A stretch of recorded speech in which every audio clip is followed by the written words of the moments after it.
Amy ಮತ್ತೆ Ellen ಇಬ್ರು ಅಣ್ಣ ತಂಗಿ ಆಗಿದ್ರು. ಅವ್ರಪ್ಪ ಅಮ್ಮ ಸತ್ ಹೋಗಿದ್ರು. ಹಾಗಾಗಿ ಅವರು ಅವ್ರ ತಾತ ಡೇವಿಡ್ ಜೊತೆ ಇದ್ರು. ಡೇವಿಡ್ ಒಬ್ಬ ವಯಸ್ಸಾದ ಮುದುಕ ಆಗಿದ್ದ. ಅವನು ಕಾಡಿಗೋಗಿ ಒಣಗಿರೋ ಕಟ್ಟಿಗೆನ ಕತ್ತರಿಸ್ಕೊಂಡ್ ತರ್ತಿದ್ದ, ಅದನ್ನ ಮಾರ್ಕೆಟ್ ಅಲ್ಲಿ ಮಾರ್ತಿದ್ದ. ಆ ಕಟ್ಟಿಗೆ ಮಾರಿ ಬಂದಿದ್ದ ದುಡ್ಡಿಂದ ಅವನ್ ಕುಟುಂಬದವರೆಲ್ಲ ಜೀವನ ಮಾಡ್ತಾ ಇದ್ರು. ತಾತ ಅವ್ರೆ, ಮುಂದಿನ ತಿಂಗಳು ಕ್ರಿಸ್ಮಸ್ ಬರ್ತಿದೆ. ನನ್ಗೆ ತುಂಬಾ ಆಟಿಕೆಗಳು ಬೇಕು, ಹೊಸ ಬಟ್ಟೆ ಮತ್ತೆ ಕೇಕು ಬೇಕು. ನನ್ಗೂ ಕೂಡ ತುಂಬಾ ಆಟ ಸಾಮಾನ್ ಬೇಕು ತಾತ. ಮಕ್ಳೇ, ಈ ಕ್ರಿಸ್ಮಸ್ ಎಲ್ಲ ಸಾವುಕಾರ ಮಾಡೋದು, ನಮ್ಮಂತ ಬಡವರು ಹೇಗ್ ಮಾಡಕ್ಕಾಗುತ್ತೆ? ಆದ್ರೆ ನೀವು ಚಿಂತೆ ಮಾಡ್ಬೇಡಿ ಮಕ್ಳೇ, ನಿಮ್ಗೇನೆಲ್ಲ ಬೇಕೋ ಅದನ್ನ ನಾನು ಕೊಡಿಸ್ತೀನಿ. ಇಲ್ಲಾಂದ್ರೂ ಈ ಬಾರಿ ಕ್ರಿಸ್ಮಸ್ ಅಲ್ಲಂತೂ ಖಂಡಿತ ಏನಾದ್ರೂ ತಗೊಳ್ಳೋಣ. ತಾತ, ಬೇರೆಯವರು ಕೂಡ ಆಟದ ಸಾಮಾನು ಬಟ್ಟೆನ ಕೊಂಡ್ಕೋತಾರೆ ಅಥವಾ ಶ್ರೀಮಂತರು ಮಾತ್ರ ಕೊಂಡ್ಕೊಳ್ಳೋದಾ? ನಾವ್ ಯಾವತ್ತಾದ್ರೂ ಶ್ರೀಮಂತರ ತರ ಆಟದ ಸಾಮಾನ ಕೊಂಡ್ಕೊಳಕ್ ಆಗತ್ತಾ? ಡೇವಿಡ್ಗೆ ಗೊತ್ತಿತ್ತು ಅವನ ಮೊಮ್ಮಗ ಮತ್ತೆ ಮೊಮ್ಮಗಳ ಆಸೆ ಪೂರ್ತಿ ಮಾಡೋದಕ್ಕೆ ಆಗಲ್ಲ ಅನ್ನೋದು.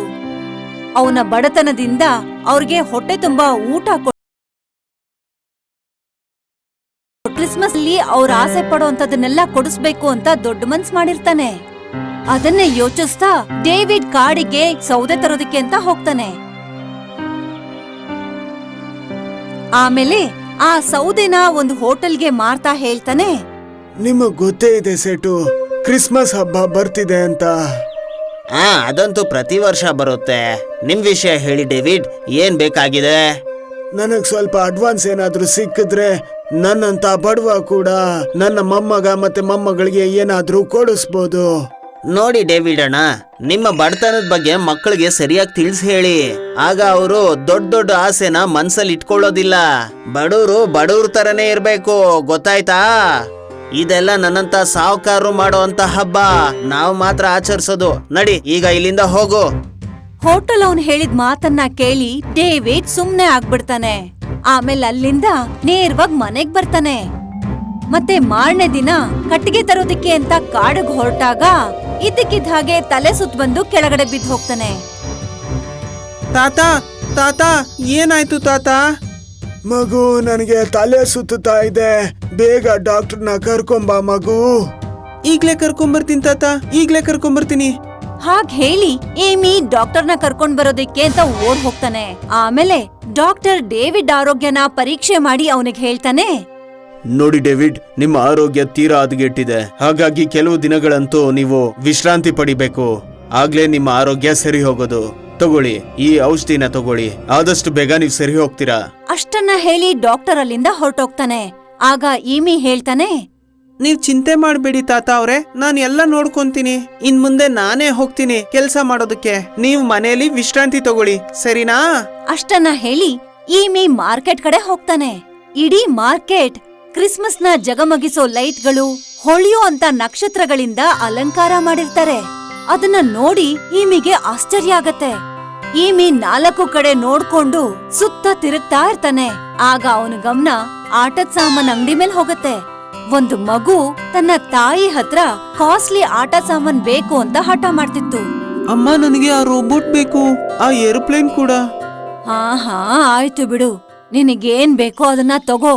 ಕ್ರಿಸ್ಮಸ್ ಹಬ್ಬ ಏನ್ ಪ್ರತಿದಿನ ಬರತ್ತಾ? ದೇವ್ರೆ, ನಾನು ನನ್ನ ಕುಟುಂಬದವರು ಅಂತ ತಪ್ಪು ಏನ್ ಮಾಡಿದ್ವಿ? ನಮ್ಮನ್ನ ಯಾಕೆ ಬಡವರಾಗಿ ಹುಟ್ಟಿಸ್ದೆ? ನಾವಂತೂ ಇವ್ರ ತರ ಯಾಕೆ ಸಂತೋಷವಾಗಿ ಕ್ರಿಸ್ಮಸ್ ನ ಕಳಿಯೋದಕ್ಕಾಗೋದಿಲ್ಲ? ಇಲ್ಲಿ ಸಾಹುಕಾರರು ಆಟಿಕೆ ಮೇಲೆ ಇಷ್ಟೊಂದು ದುಡ್ಡು ಖರ್ಚು ಮಾಡ್ತಾರೆ. ಮತ್ತೆ ಇನ್ನೊಂದ್ ಕಡೆ ನಾವು ನಮ್ಮ ಹತ್ರ ತಾತನ್ಗೆ ಔಷಧಿ ತಗೊಳ್ಳೋದಕ್ಕೂ ಹಣ ಇಲ್ಲ. ಏನ್ ಮಾಡೋದು? ಇಷ್ಟನ್ನ ಹೇಳಿ ಬೇಜಾರ್ ಮಾಡ್ಕೊಂಡಂತ ಏಮಿ ಕೆಲ್ಸಕ್ಕೋಸ್ಕರ ಹುಡುಕಾಟ ನಡೆಸ್ತಿರ್ತಾನೆ. ಎಷ್ಟೋ ಅಂಗಡಿಗಳಿಗೆ ಹೋಗ್ತಾನೆ, ಆದ್ರೆ ಅವ್ರೆಲ್ರೂ ಅವನನ್ನ ಒದ್ದು ಹೊರಗೆ ಹಾಕ್ತಾರೆ. ಆದ್ರೆ ಒಬ್ಬ ಅಂಗಡಿಯವನ್ ಮಾತ್ರ ಏಮಿ ಹಾಗ್ ಓಡಾಡ್ತಾ ಇರೋದನ್ನ ನೋಡಿ ಅವನನ್ನ ಒಳಗಡೆ ಕರೀತಾನೆ. ಮಗು, ನಿನ್ ಕೆಲ್ಸನ ಹುಡುಕ್ತಿದ್ಯಾ? ನನ್ನ ಅಂಗಡಿಯಲ್ಲಿ ಕೆಲ್ಸ ಖಾಲಿ ಇದೆ, ಏನ್ ನೀನ್ ಮಾಡ್ತೀಯಾ? ಸರಿ ಸೇಟು ಅವ್ರೆ, ಹೇಳಿ, ನಾನು ಏನ್ ಕೆಲ್ಸ ಮಾಡ್ಬೇಕು? ನಮ್ ತಾತನ್ಗೆ ತುಂಬಾ ಹುಷಾರಿಲ್ಲ, ನನ್ಗೆ ಹಣದ ಅವಶ್ಯಕತೆ ತುಂಬಾ ಇದೆ. ನೀವ್ ಏನ್ ಹೇಳ್ತಿರೋ ಅದನ್ನೆಲ್ಲ ಮಾಡ್ತೀನಿ ನಾನು. ಸರಿ, ನೀನ್ ಈ ವಸ್ತುಗಳನ್ನೆಲ್ಲ ಡೆಲಿವರಿ ಮಾಡ್ಬೇಕು. ಆ ನಂತರ ನಾನ್ ಬೇರೆ ಕೆಲ್ಸ ಹೇಳ್ತೀನಿ. ಏಮಿ ಅವ್ರು ಹೇಳಿದ ಕೆಲ್ಸನೆಲ್ಲ ಮಾಡ್ಬಿಡ್ತಾನೆ. ಮತ್ತೆ ಸಂಜೆ ಸುಸ್ತಾಗಿ ವಾಪಸ್ ಮನೆಗ್ ಬರ್ತಾನೆ. ಆಗ ಸೇಟು ಅವನಿಗೆ ಶಭಾಷ್ ಅಂತ ಹೇಳ್ತಾನೆ. ಮಗು, ನಿನ್ಗೆ ಇಷ್ಟು ಕಡಿಮೆ ವಯಸ್ಸಾಗಿದ್ರು ಕೂಡ ಕೆಲ್ಸ ಮಾತ್ರ ತುಂಬಾ ಚೆನ್ನಾಗ್ ಮಾಡ್ತೀಯ. ನನ್ಗೆ ನೀನು ಇಷ್ಟ ಆದೆ, ಮತ್ತೆ ನಿನ್ ಕೆಲ್ಸ ಕೂಡ ಇಷ್ಟ ಆಯ್ತು. ತಗೋ, ನೀನ್ ದುಡ್ದಿರೋ ಪೂರ್ತಿ ಹಣ. ನಿಮ್ಗೆ ಧನ್ಯವಾದ. ನಾನ್ ಕೆಲ್ಸ ಹುಡುಕೊಂಡೇ ಹೋಗ್ತಿದ್ದೆ, ನೀವೇ ನನ್ಗೆ ಕೆಲ್ಸ ಕೊಟ್ರಿ. ಮತ್ತೆ ನಾನೀಗ ನಮ್ಮ ತಾತನ್ಗೆ ಔಷಧಿ ಮತ್ತೆ ತಿನ್ನೋದಕ್ಕೆ ಏನಾದ್ರೂ ತಗೊಂಡ್ ಹೋಗ್ತೀನಿ. ಆ ಸೇಟು ಸ್ವೀಟು, ಬಟ್ಟೆ ಮತ್ತೆ ಚಾಕ್ಲೇಟ್ ಅನ್ನ ಕೊಡ್ತಾನೆ. ಏಮಿ ಅದನ್ನೆಲ್ಲ ನೋಡಿ ತುಂಬಾ ಸಂತೋಷ ಪಡ್ತಾನೆ. ಇದು ನಿನ್ನ ತಾತನ ಔಷಧಿ. ನಿಮ್ಮ ತಾತನ ಮೇಲಿಟ್ಟಿರೋ ನಿನ್ನ ಪ್ರೀತಿ ನೋಡಿ ನನಗೆ ತುಂಬಾ ಖುಷಿ ಆಯ್ತು. ಯಾವಾಗ್ಲೂ ಎಲ್ಲರ ಮೇಲೂ ಹೀಗೆ ಪ್ರೀತಿ ಇಡ್ಬೇಕು. ಸೇಟು ಅವರೇ, ನಾನೇನ್ ಅಷ್ಟೊಂದ್ ಕೆಲ್ಸ ಮಾಡಿಲ್ಲ, ಆದ್ರೂ ಕೂಡ ನೀವ್ ಇಷ್ಟೊಂದೆಲ್ಲ ಮಾಡ್ತಿದ್ದೀರಾ. ಯಾಕೆ ನೀವ್ ನನಗ್ ಸಹಾಯ ಮಾಡ್ತಿದ್ದೀರಾ? ನಾವ್ ಒಬ್ರಿಗೆ ಸಹಾಯ ಮಾಡಿದ್ರೆ ಭಗವಂತ ನಮಗ್ ಸಹಾಯ ಮಾಡ್ತಾನೆ. ಇದೇ ದೇವರ ಸಂದೇಶ. ಎಲ್ಲಾರ್ಗೂ ಸಹಾಯ ಮಾಡಿ ಯಾವಾಗ್ಲೂ. ನಿನ್ಗೆ ಯಾವತ್ತೇ ಆಗ್ಲಿ ಏನಾದ್ರೂ ಸಹಾಯ ಬೇಕು ಅಂದ್ರೆ ನೀನ್ ನನ್ನ ಹತ್ರ ಬರ್ಬಹುದು. ಸರಿನಾ ಪುಟ್ಟ? ನಿಮ್ಗೆ ತುಂಬಾ ತುಂಬಾ ಧನ್ಯವಾದ ಸೇಟು ಅವರೇ. ನಾನು ದೊಡ್ಡವನಾದ್ಮೇಲೆ ಎಲ್ಲಾರ್ಗೂ ಸಹಾಯ ಮಾಡ್ತೀನಿ. ಆ ಎಲ್ಲಾ ವಸ್ತುಗಳನ್ನ ತಗೊಂಡು ಈಮಿ ಮನೆಗ್ ಬರ್ತಾನೆ. ಈಮಿ ಅಲ್ಲಿ ನಡೆದಂತ ಎಲ್ಲಾ ವಿಷಯಗಳನ್ನೂ ತನ್ನ ತಾತನ್ಗೆ ಹೇಳ್ತಾನೆ. ನಿನ್ನ ಮಾಲೀಕರಂತೂ ತುಂಬಾ ಒಳ್ಳೆ ಮನ್ಸಿರೋರು ಅನ್ಸುತ್ತೆ. ಭಗವಂತ ಅವರನ್ನ ಚೆನ್ನಾಗಿಟ್ಟಿರ್ಲಿ. ಹಾ, ಅವರು ತುಂಬಾ ಶ್ರೀಮಂತರು. ಅವ್ರಿಗೆ ಯಾವ್ದಕ್ಕೂ ಕೂಡ ಕಡಿಮೆ ಇಲ್ಲ.